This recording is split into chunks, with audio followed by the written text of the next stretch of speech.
Hello mga kahagard, magandang hapon. So ayan, pauwi na ako galing ng schools talaga, school. Ayan, ang ganda ng panahon pag ganito ng oras, pero kapag istanghali, grabe naman ang napakainit. So ayan, ayan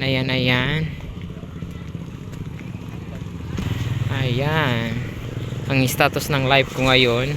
Ito, buhay estudyante, masaya pero medyo mahirap. Ayan, ang ganda ng panahon mga kahagard. Ayan, nakaka-relax dito sa paghap. Ikaw na lang ang lalayo. Minsan nakakapagod, minsan nakakahagard, minsan naman masaya bilang isang estudyante, di ba guys? Pero kapag nahihirapan ka na, doon pumapasok ang stress. Ang ganda ng panahon, no? Dapat ganito lang lagi, no?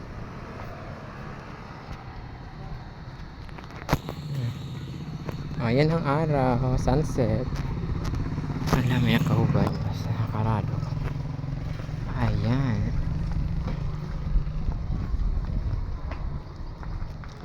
Ayan mga kahagard, nakakapagod maglakad.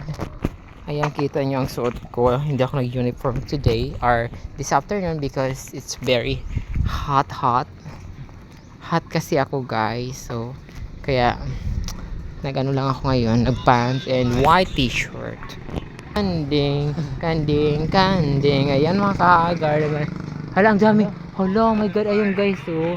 Ang daming bunga ng kanilang rambutan mga kahagard. Ayan, oh. Wow, nice. Igbabagahe na. Ayan.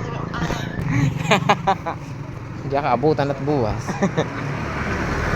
Don't push me when we walking this way because I'm going to anga ngongo ama ana niya ngo ayan ngo ana ako ngayon ang ganda dito sa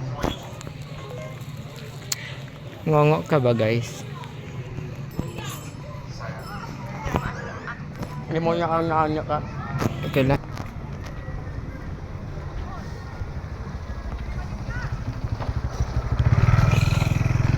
Dahil sa ang amin yun. Dahil sa amin yun.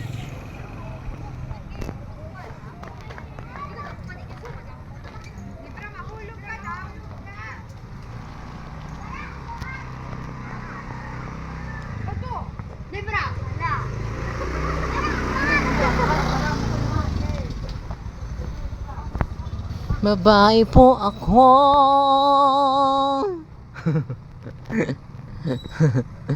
Hello mga kahagard. So, nandito na kami. Medyo malapit-lapit na kami sa bahay. Ang dami dito miracle fruit mga kahagard. Ayun. Sahod siya kasi. Ayun ang miracle fruit.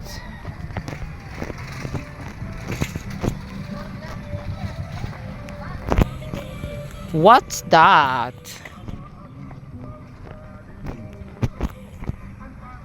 Ato na nagpatugtog. Hipaptanglay nga sapatos. Kaya pag sinurutan. Oo. Hindi pwede na mag-chinilas. Ba yung anak to, sapatos na close lang. Ay ito, parang chinilas na close lang. Ito nyo da. Parang pwede naman, di ba? Para kami 21st kanina. Ata. Mamaya, siguro sa may takong. May nalat matumoro. Korean talaga ako sa math. Math is my biggest Weaknesses. yes weakness. So nasa barangay Aquino ta. Ay ta nangalimot ngay anak. Ngadto ito sa may kuan di ba? February 1. Tomorrow na. Kaya naman kung amul time, ngayon maaag. Para kang pagsugal, para masakit pala na.